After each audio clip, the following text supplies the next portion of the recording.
Welcome. Thank you for joining today's grant informational webinar.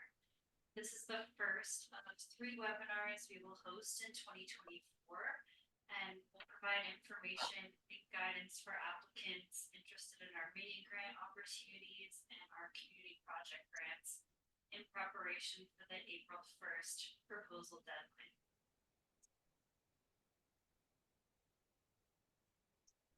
My name is Megan Hill-Sunday, and I'm the Grants and Evaluation Director here at Humanities Montana. I serve as the primary contact and administrator for our grant making, and I'm excited to tell you a little bit more about who we are, what our grant making involves, and how you can apply for one of our funding opportunities.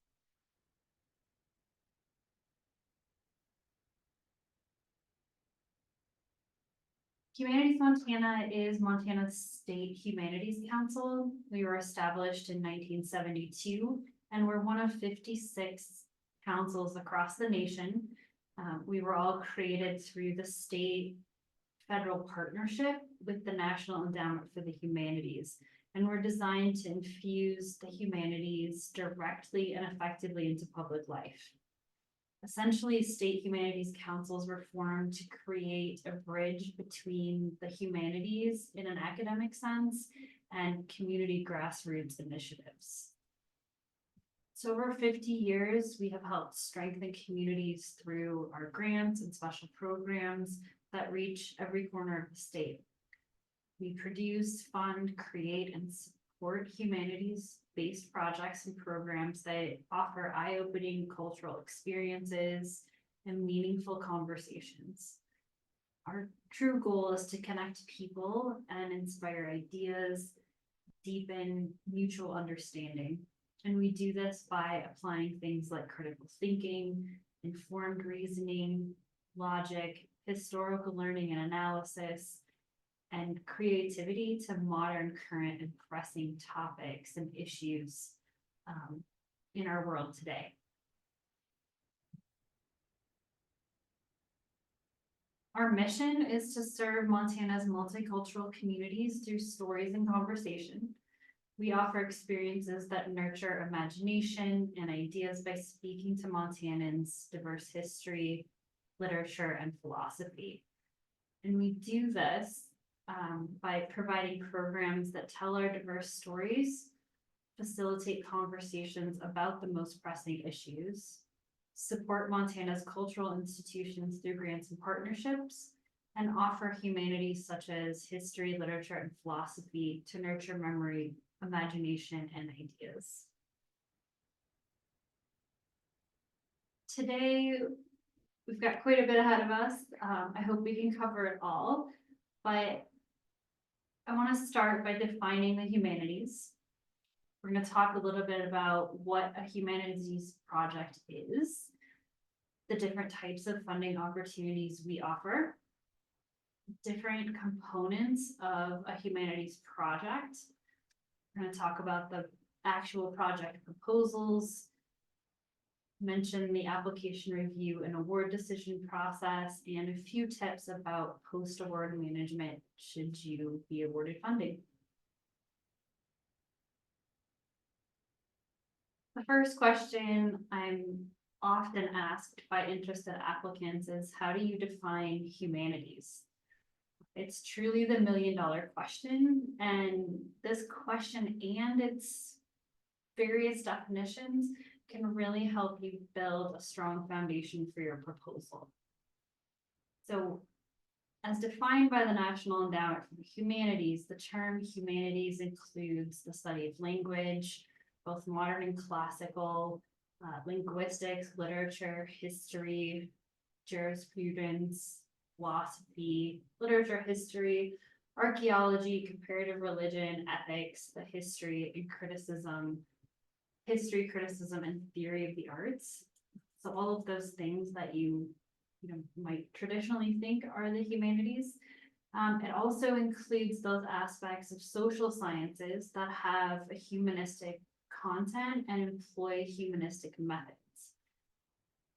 And it's also the study and application of the humanities to the human environment within with particular attention to reflecting our diverse heritage, traditions, and history to the relevance of the humanities, to current conditions of national life.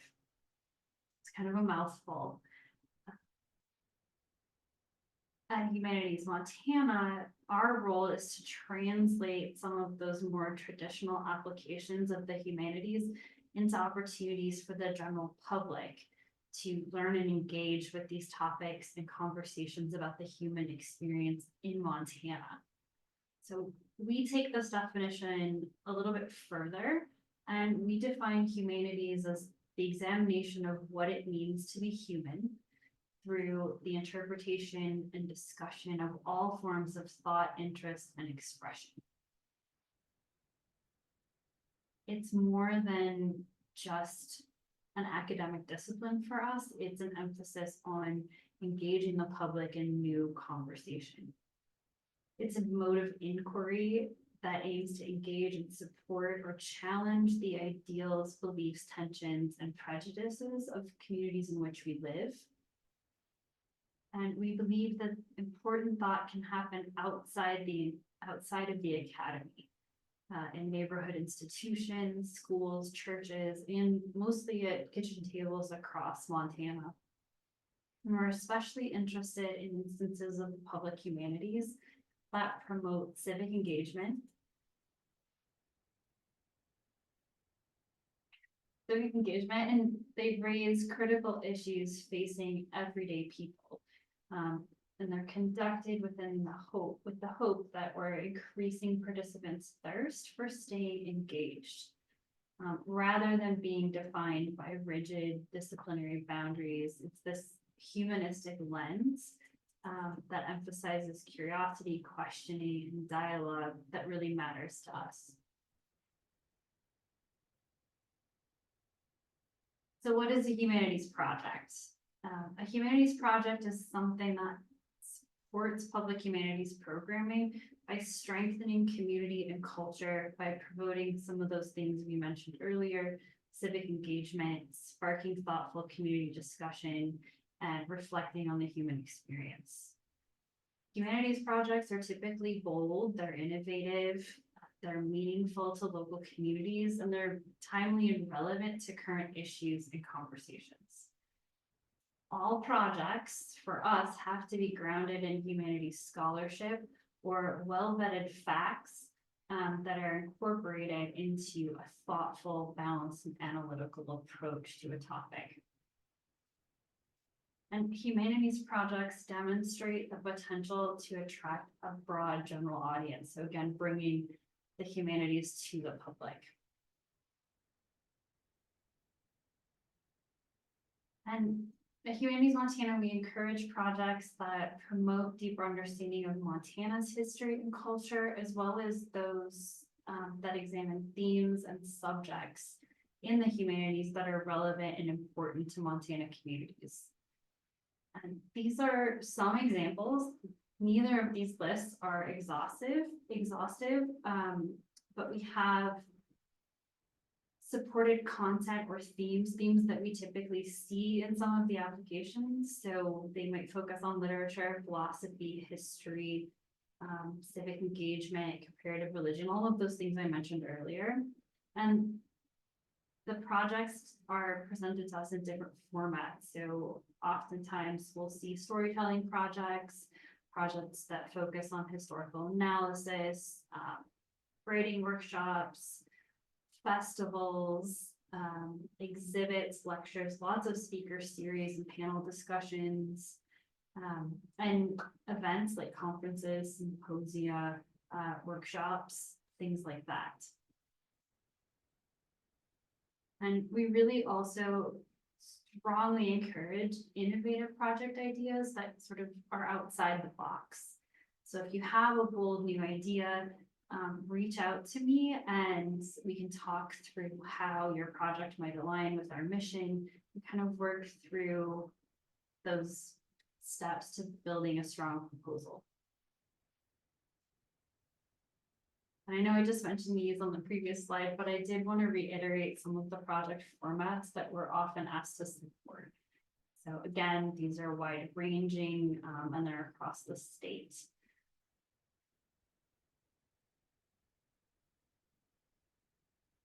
The best way to assess whether or not Humanities Montana might be the right funder for your project is to research some of our previously funded proposals. So looking at a couple here, Elk River Arts and Lectures is a community organization based out of Livingston, and they recently received an award to bring poetry to run their poetry in the classroom program. And that was to bring Montana authors and poets into third grade classrooms across Park County to teach students about writing and just raising awareness of poetry and how they might be able to become little poets. Another great project, and one that it's made a few years ago, but if you haven't listened to this podcast, I highly recommend it. I absolutely love it. It's called Death in the West. It's about the murder of Frank Little in Butte, and it's just absolutely fantastic. We've also funded through the Big Sky Film Institute, the Native Filmmaker Initiative. It's an educational program that they partner with the Office of Public Instruction and the Indian Education for All program to offer filmmaking workshops to students in high schools. Pretty incredible. I think last year they reached over 5,000 students, and the program is growing exponentially, and it is statewide, which is exciting. There was a Kidlet Fest that has been going on in Billings for the past few years, and it's this great opportunity for children to come. They read, they get to do interactive activities with authors, create their own stories. It's pretty fantastic. A few others that, again, are sort of like outside the box. So Arrow or Abundant Montana created a local food guide. I think they offer this. It's a free publication that's distributed across the state annually. And they came to us asking for funds to help with their stories. So there's a couple stories in each local food guide that talk about culture, they talk about history, and in this particular issue, they provided information about like the native fish keepers and Flathead. They talked about agricultural tourism across the state and a few other things. It was really interesting, kind of a different project, but something we thought was important, stories that we felt were important for Montanans to know and for us to kind of live in a different space with that food sustainability, sovereignty, and agriculture. A couple other projects, the Crow Online Dictionary. It was also a publication and is now also a media app. And this was created by the Crow Language Consortium out of Hardin in Billings. And this is it's one of a kind. And we were really excited to be one of the funders to support this project. And the last example here is the Norman McLean Festival. I think it's in its 4th or 5th year. It's here on the western side of the state. And they, every 2 years, they offer this festival and they bring in some amazing writers. And they have just an incredible lineup of workshops and presentations. And it is free and open to the public. So those are just a few examples. And if you want to know more about some of the previously funded projects, I'd like to direct you to the website. There is a section for grants awarded. And I think that's a great place to start if you're trying to figure out whether or not we might be a good funder for you. So what types of funding opportunities do we offer? Historically, our annual subaward budget, and when I say subaward, that means grants. It's just where our funding comes from the National Endowment for the Humanities. So we're giving subawards from our grant, and our annual grant making budget is somewhere between 100,000 and 150,000 a year, with some exceptions. But for the most part, you can kind of count on that being our annual award budget.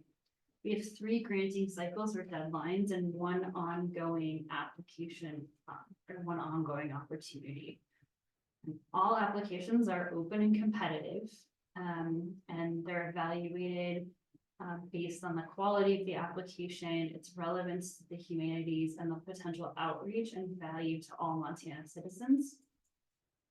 And we encourage proposals that offer programming or led by communities with historically limited access to the humanities. And 3 of our priority funding areas are in rural, Native American, and youth communities. And lastly, all of our grants are reviewed by staff and board members before final award decisions are made. Currently, we have 4 funding opportunities. Mini grants are up to $2,000. And these, we'll talk about these a little bit more in detail in a second. But we ask that applications for mini grants are submitted to us at least 4 to 6 weeks prior to the project activities you'd like us to help support. And mini grants are available as long as we have the funding. Community project grants are for requests between $2,000 and $10,000, and those applications are due. There's three cycles a year, so April 1st, August 1st, and December 1st. Our film and video grants are up to $10,000, and those are offered in 3 stages. And applications are due for those on August 1st. It may be subject to change in 2025. So if you're interested in film and video, stay tuned for our webinar before the August deadline and keep checking the website frequently. Research fellowships have traditionally been offered once a year, but they are under construction. So stay tuned for more information about that. Today, I wanted to share just a little bit more about mini grants and community project grants. So mini grants are rapid response grants that are awarded to nonprofit organizations and public institutions across the state that support public humanities programming. There's a rolling submission deadline, and as I mentioned, it's dependent on funding availability. Applications can be submitted at any time, but at least 4 to 6 weeks prior to the supported project activities. And the grant term is usually whenever you need to use our funds, and about 30 days after you've completed your project activities. So if you have an event coming up at the end of March, you might want to say that your grant term is, March 15th. Your event is in April, so maybe you say your grant term is at the end of April, and there you go. But for one fiscal year, they can be no earlier than November 1st and no later than October 31st. So they have to fit within that fiscal year for us. And the award notifications for those are 3 to 4 weeks after submission. We do require that all applicants interested in mini grants schedule a 30-minute consultation with me, just to kind of talk through your project, give you some more details about what to expect in the application, and kind of set you up for success. Our community project grants support more well-developed projects that have a clear beginning, middle, and end. And the reason for that is this helps us know that the funding amount, the greater funding amount, is able to be applied within a well-structured project. And the community project grants are really open-ended, right? There's a lot of categories. There's not one type of project that's funded more frequently than another. We have everything from podcasts and radio shows to artist presentations at exhibits to literature festivals. Gosh, there's all sorts of things, but there really isn't like a one size fits all. But you can see on the screen, we do have some information about timelines related to each deadline. So we're looking at the April 1st deadline. So for this, your project start date would have to be no earlier than July 1st. And we'd really like to have you have that grant term be up to a year, but really no more. And if awarded, we would notify you of your award by June 15th, hopefully sooner. or July 15th. I apologize. Couple other things to note about community project grants. Before applying, you must either schedule a 30-minute consultation with me or submit like a full letter of inquiry or an LOI. And that is online in our application portal. And if you do consult with me, you'd still have to fill it out, but it's really abbreviated. There's like a radio, you have to fill out some organizational information. And then there's a little radio button that says I consulted with Megan. And then you can just hit submit. You don't have to fill out the more lengthy fields. Those are to help me, if you haven't consulted with me, understand what your project's about before I open the application form. So that's kind of a new feature, and I would just take a minute to look at that if you haven't checked it out before. I don't want it to be a hurdle, so if you have questions, give me a call. And for community project grants, they differ from mini grants in that we do require a one-to-one cost share match.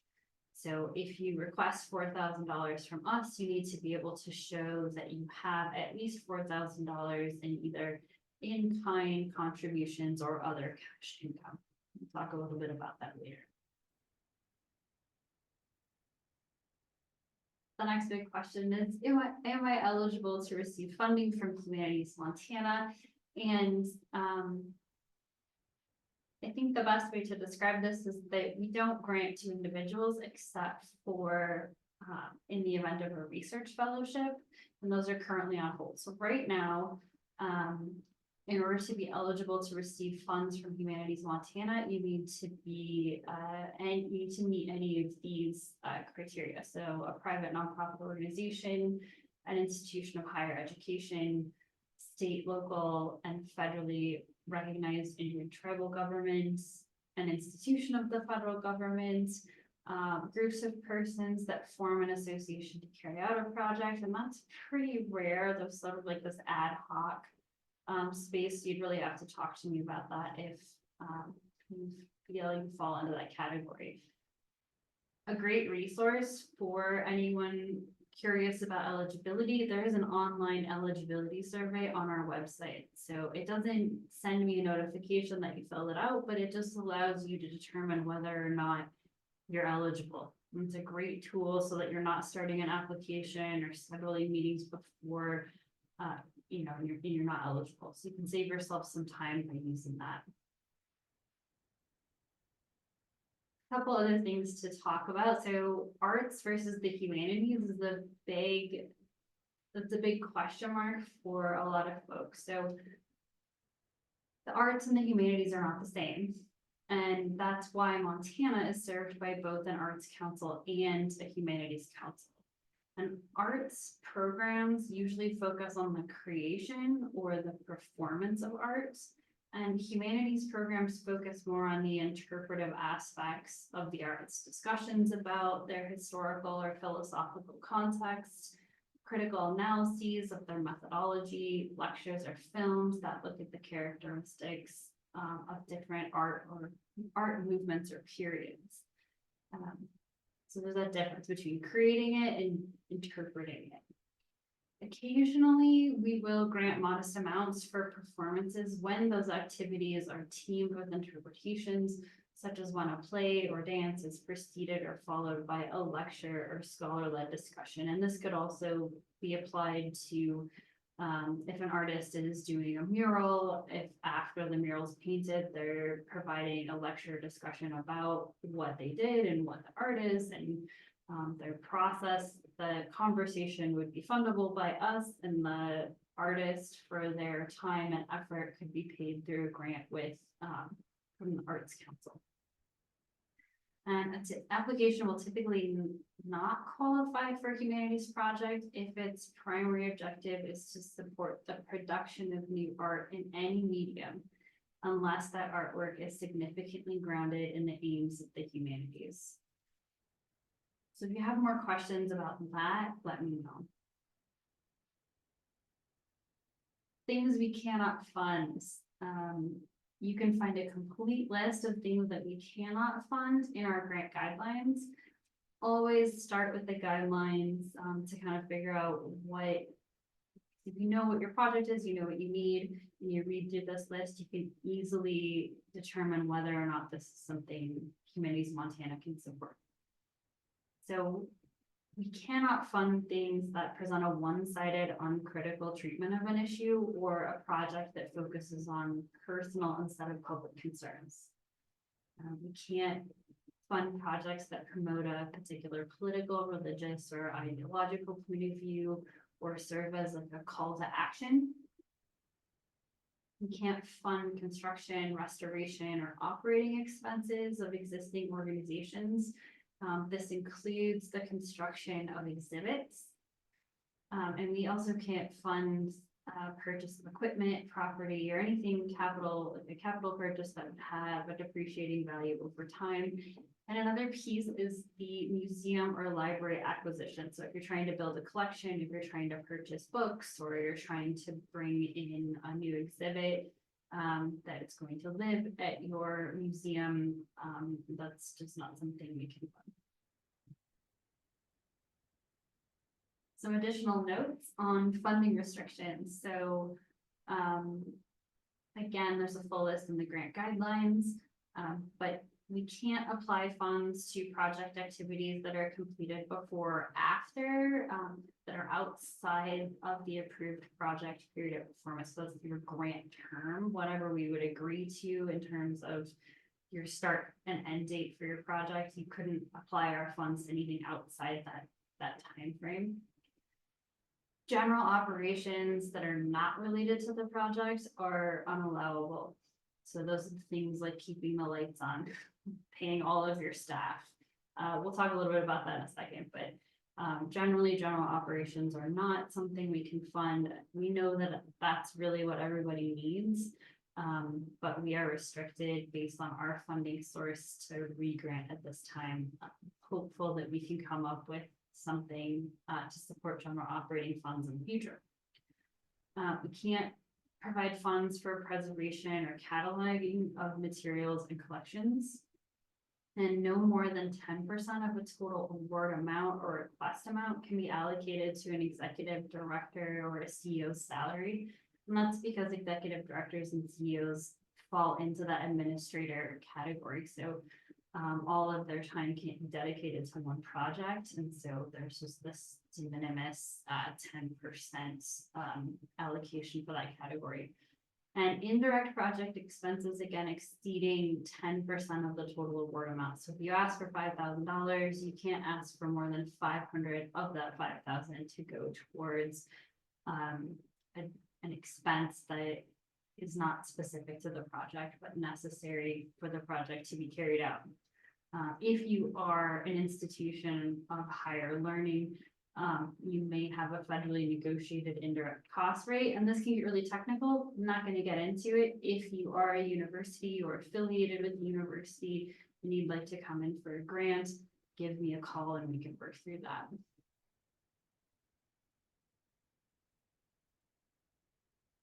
So what do we look for in a project?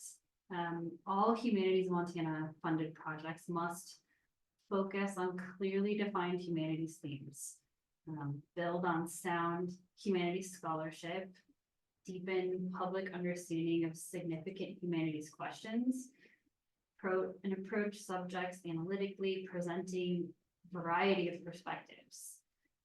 We ask that you include some type of scholarship, and that you have at least one subject expert contributing to each project.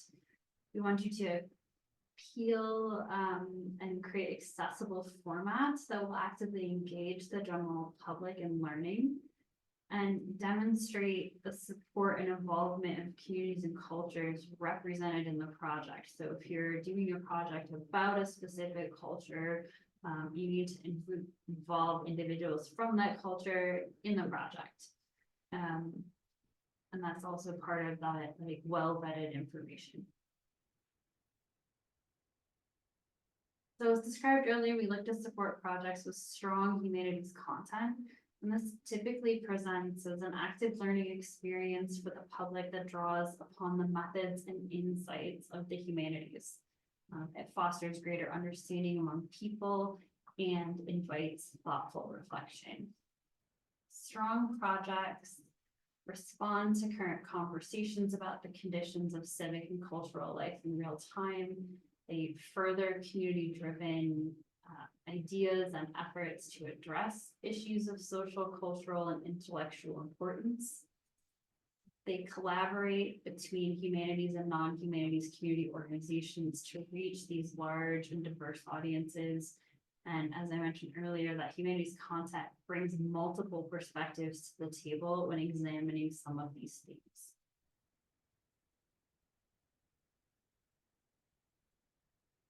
In an effort to ensure that these projects are well vetted, we require all proposals to incorporate meaningful humanities scholarship.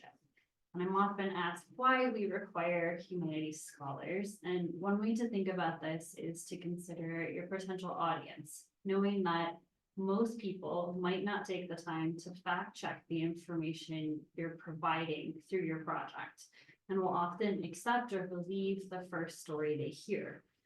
Which is sort of anti-humanities. We want to have a conversation. We want to provide information. We want to educate, encourage learning so that people can have deeper conversations with those multiple perspectives in mind.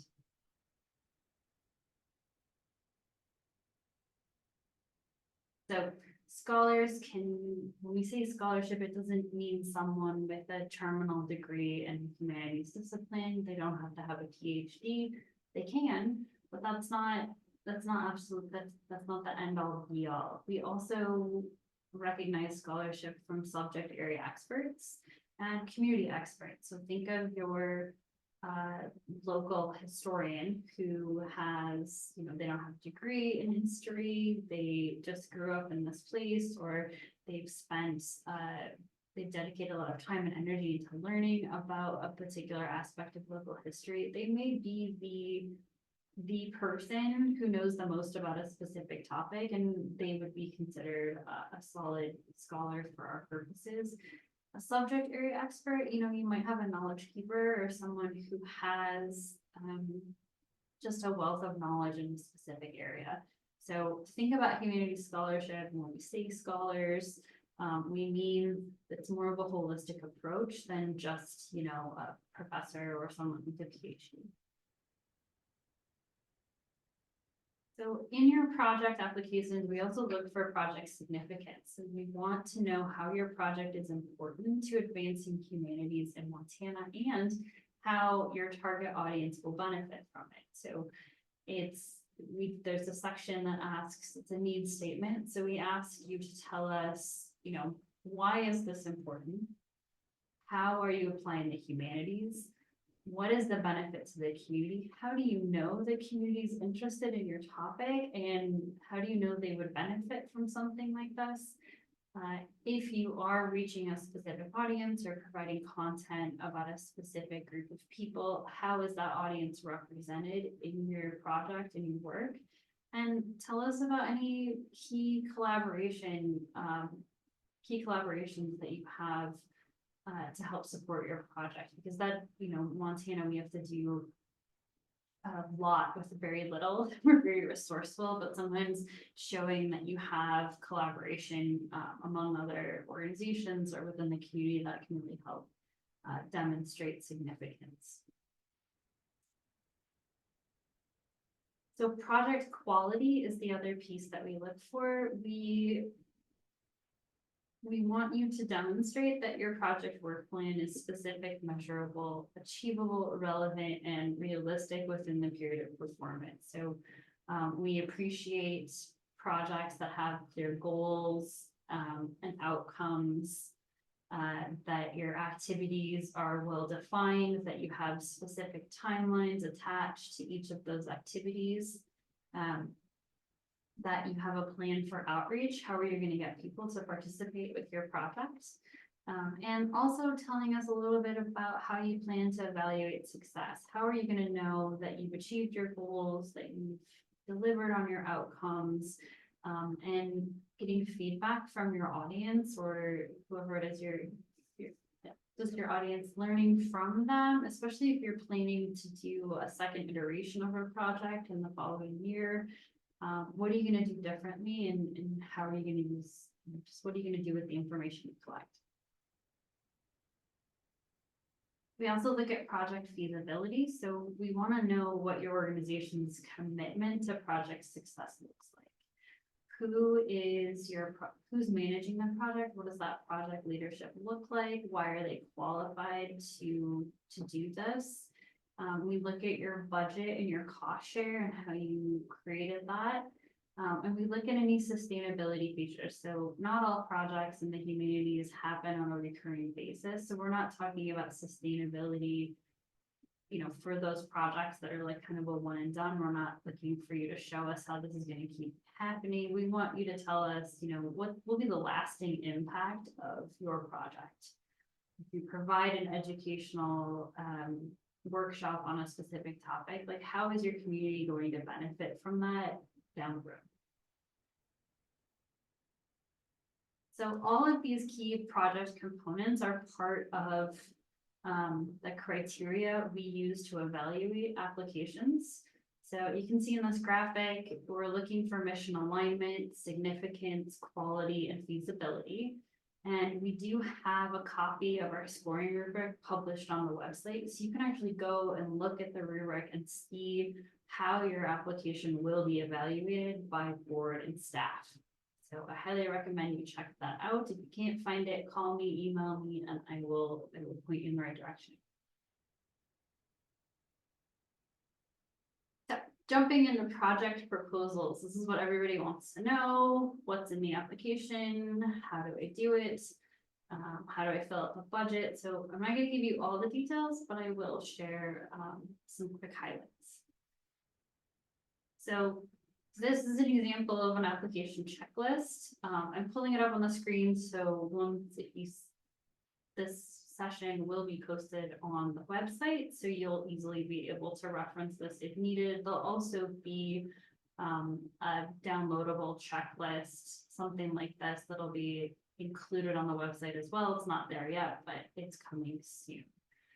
But just an example here, when you start thinking about applying, I think it's really important that you create a checklist. If you're not already in the habit of doing that, I highly recommend you do so. So here are a few application resources. So if you go to humanitiesmontana.org, under grants, it'll pull up, you can click on mini grants, community project grants, film and video grants. And on each of those pages it's just a wealth of information. It's everything that you need to build a successful application. It's honestly probably more information than you'd like to have. But if you're looking for something, it's most likely here. So we have project requests, like a request for proposal document that gives you like this quick synopsis of what the grant is, how much you can ask for, what the deadlines are, who's eligible, and how to apply. So quick and dirty version of this webinar. There's also all of the grant guidelines are downloadable from those grant web pages. And these guidelines have everything and much, much more about what we can fund, when we can fund it, what's involved in reporting, how to build a budget. All of those pieces are in those guidelines. So they're long, but there's a table of contents and you can easily navigate your way through the guidelines by referencing the table of contents. We also have grant resources online. So the eligibility survey is located there. These informational webinars will be posted for quick reference. There's an FAQ section that can list these by question or topic. And then we also have the link for grant forms, and the scoring rubric lives there. So if you're looking for that rubric, you can find it under grant resources, grant forms, and links. Also on your grant webpage is a list of the application questions in a PDF form. So before you even try to create an online account or you start the online application, download that application question list and start going through it. Like, what are they asking? What kind of supplemental information do they need? There's lots of instructions built into the application, so it's all there, and it's easy for you to reference. If you're applying for a community project grant, the LOI questions are also there for you to view and download before starting the application. We will have budget instructions coming soon. They're not there yet, but very soon. So before you start writing, check out our online portal. This is where there's links to it on the website, and this is where you're going to submit your application. If your application is approved, this is where all of your documents live, your award letter, your contract, your final report lives here. So this is where you would go to submit your final reports. It's just your one-stop shop for any proposals and awards that you receive from Humanities Montana. If you have any trouble getting into the site or you're not sure if you have an account or not, feel free to email me, and there's also instructions there on that landing page.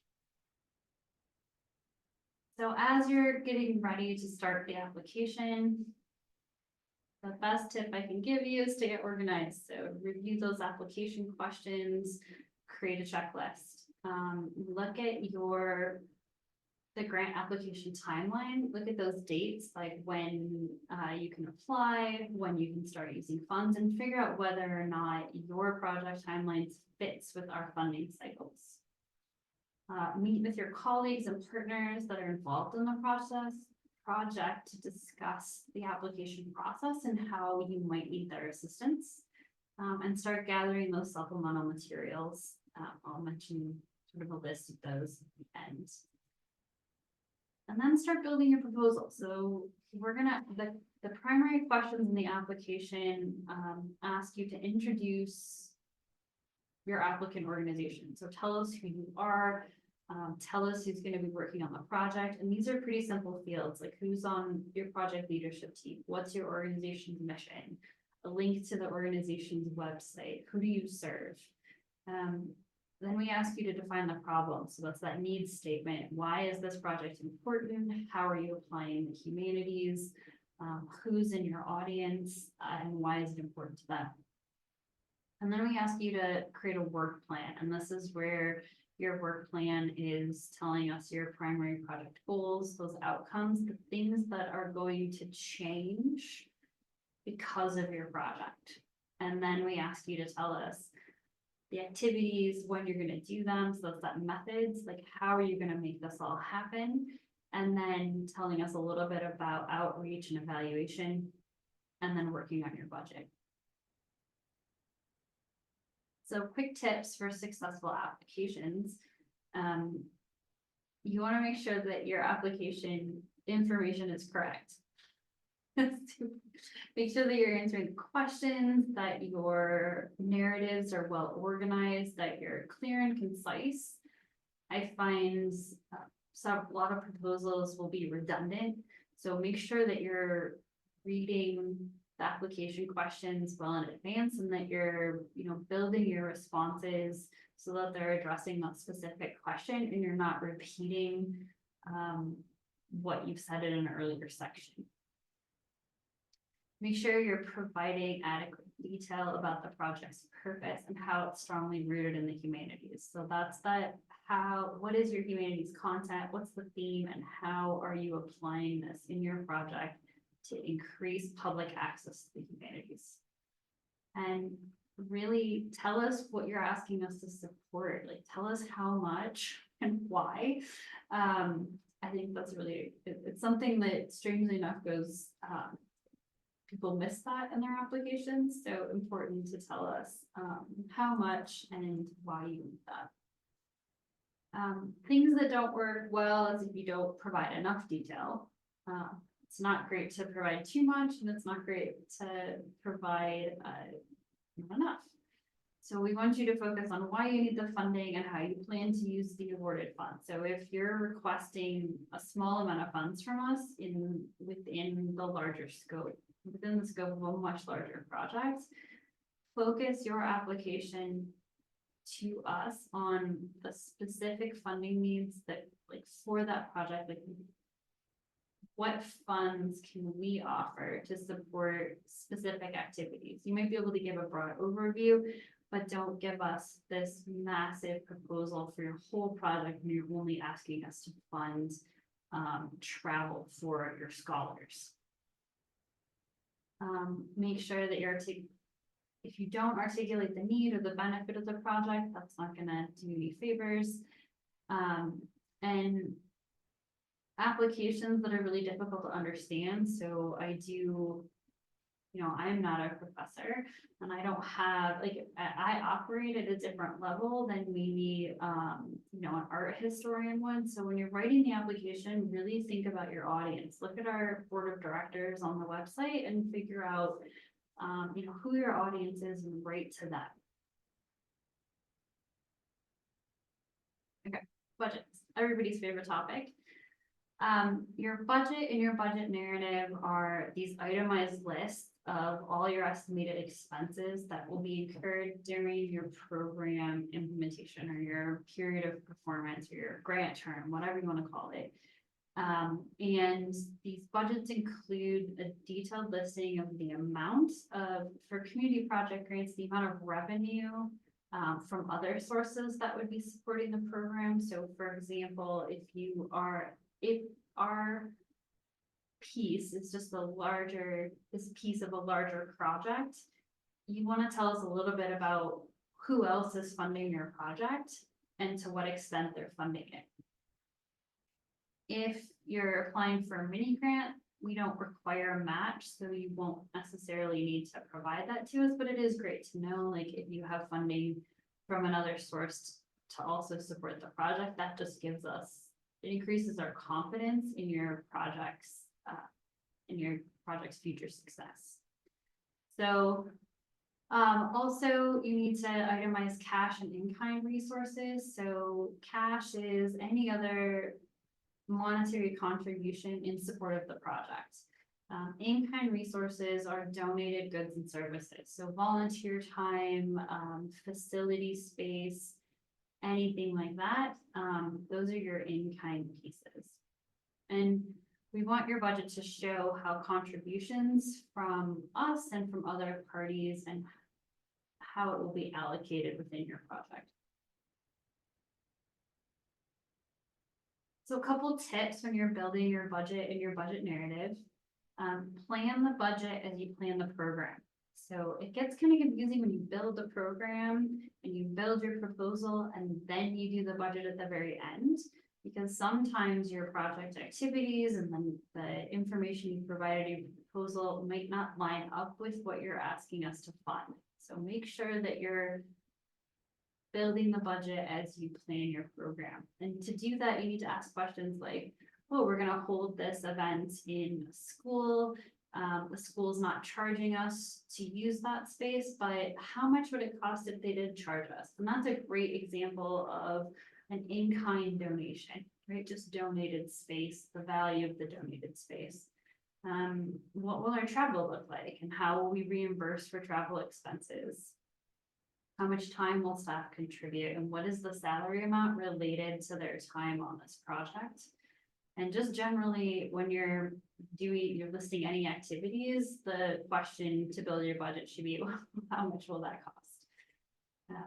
And for each expense item that you identify, you're gonna need to write a brief description of how you calculated that amount. And then in your budget narrative, you will be describing in detail where you came up with those figures. And then I also strongly advise you to round totals to the nearest whole number. It is an accounting nightmare for us when you ask us for $18.20. Just go for 20. That's not a big padding scenario, but it's a lot easier for you to report on It's a lot easier for us to administer. So a few more notes about budgets, do's and don'ts. Be sure your budget is consistent with your work plan. Make sure that any costs associated, if you have an evaluation plan, if you're doing surveys, if you're investing time in evaluation, make sure that you're including that. Base your numbers on solid estimates. So if you are paying for a speaker or a presenter, find out how much they actually charge and ask them to give you a quote or something like that before you submit your proposal. And be positive that your numbers add up in your budget table. And I always say, ask for what you need, not necessarily what you think you want. So, you know, we don't want you to inflate the budget. We also don't want you to create a budget that is lower than what you need, because you think we'll find it more attractive. We can kind of see that maybe that's not going to be helpful. Like if it's a $2,000, if you can ask for up to $2,000 and you ask for $1,999, that does not make your proposal more attractive to us. That makes us look at your proposal and say, why didn't they ask for that extra dollar? So, and definitely don't include ineligible expenses or costs in your budget. And there is a full list of eligible and ineligible expenses in those guidelines.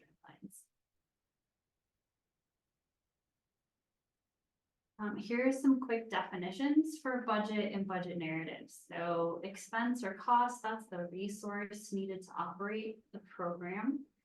As I mentioned, in-kind, cost match or cost shared, that's the value of donated goods and services. Other cash income, cost match or share, those are funds provided either by your organization or other funders to cover the remaining balance of expenses. So if you have a speaker coming and the cost for that speaker is $5,000 and you're asking us for a mini grant to support that at the level of $2,000, you can do that, but you have another organization that's going to contribute the other $3,000 to make it happen. You would want to list that $3,000 from that other entity as other cash income. Your expense description is this brief description of how you calculated your total. That's a great, if you're going to go a certain number of miles, if you're going to do a round trip, what was the mileage rate, and you know who went. Those are great examples. In your budget narrative and description, this is where you're explaining each of the line items. You're not really talking about the calculations, you're explaining why this particular budget item is important and relevant to your project. So what you put in the budget narrative needs to line up with what's in your budget form, which is related to what you've put in your work plan. So make sure those three things line up before you hit submit. Direct expenses are those things that are directly related to your project and they're 100% necessary to carry out your project activities. Indirect expenses are the things that are indirectly related, but somewhat needed to support project activities. So you'll have to kind of go through our guidelines to really get a good sense of what's direct and indirect, but note that for indirect expenses, you cannot ask for more than 10% in your request. So if you ask for $5,000 grant, you can't include more than $500 in indirect expenses in your budget. This quick example of a budget form. In our applications, you'll complete a budget table. After your application is reviewed, and if awarded funding, you would work with me to create a final approved budget. And then that would be added to your into the online portal for your reference. And that's what you need to be working against with your final report. The reason for that is sometimes Humanities Montana will award partial funding.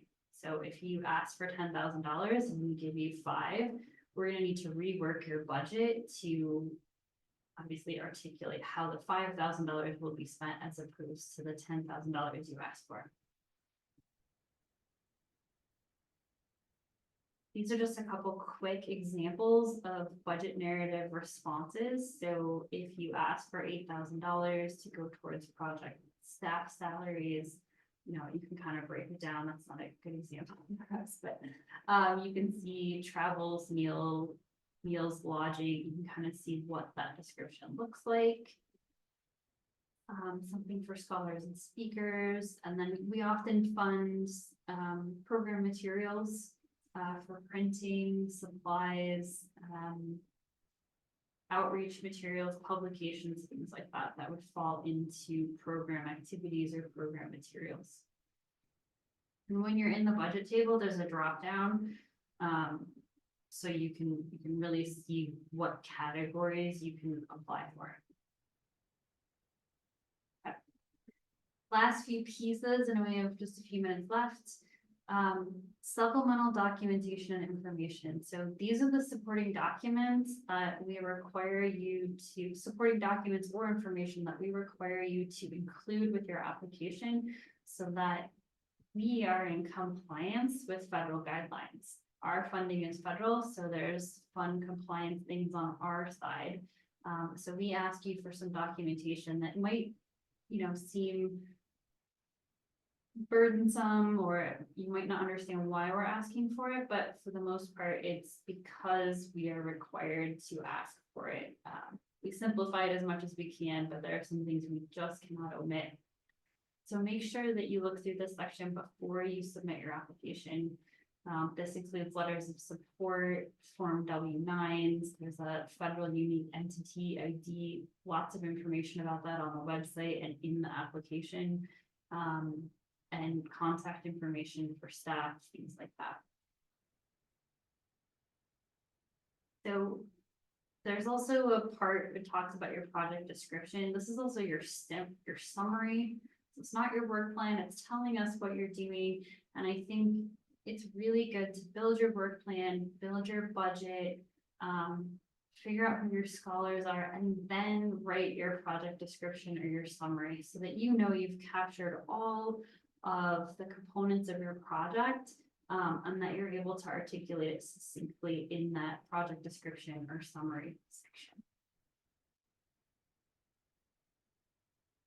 And then a couple final steps. So review and revise, check it twice or thrice, submit, and then wait patiently to find out whether you will or will not be funded.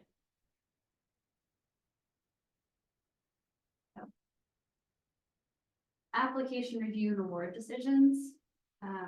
So what happens after an application is submitted to us? So our applications are reviewed by staff to check for eligibility and compliance. Mini grants are reviewed by, and award decisions are made by our executive director and board chair. Community project grants are reviewed by our grants committee. Funding recommendations are made during our board meetings, which happen 3 times a year. And then the board of directors vote to award funding. And if you're awarded funding or if you're declined funding, I will reach out to you and let you know what the award decision what they've decided. If your request is approved, you'll schedule a time, a post-award consult with me.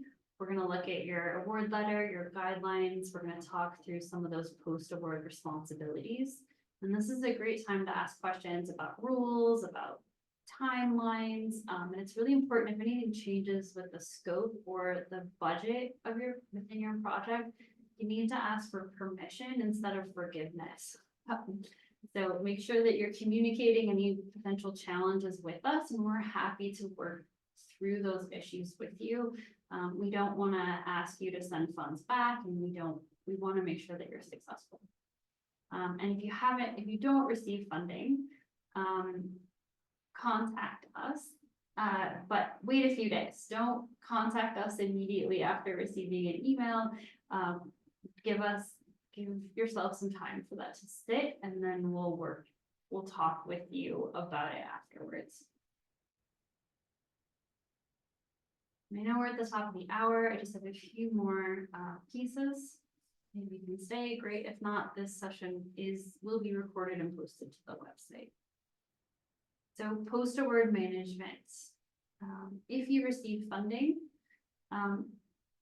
here are some things that will be really helpful. You can submit details about your events using our online event submission form, and we'll help promote your activities. Request approval if there's any major changes to the project or if you need to use the funds in a different way. Make sure you're tracking your financials. For mini grants, you're required to submit receipts for expenses paid for with HM award funds.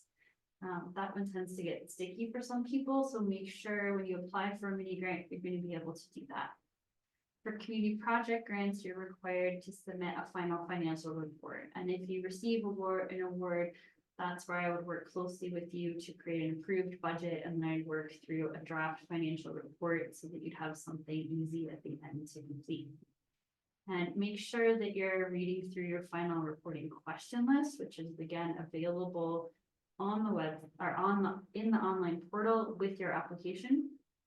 And make sure that you're tracking appropriate data needed to complete the report. So you want to look at that before you start your project. Okay. So a few parting thoughts. We are here to help guide you through the application process.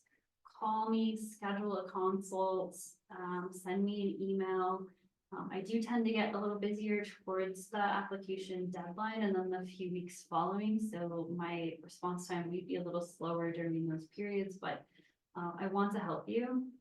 So please contact me because your success is our success.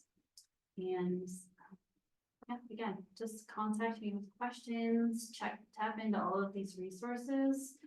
And if you have any questions or thoughts, please contact me. You can email me or call me using the contact information on the screen.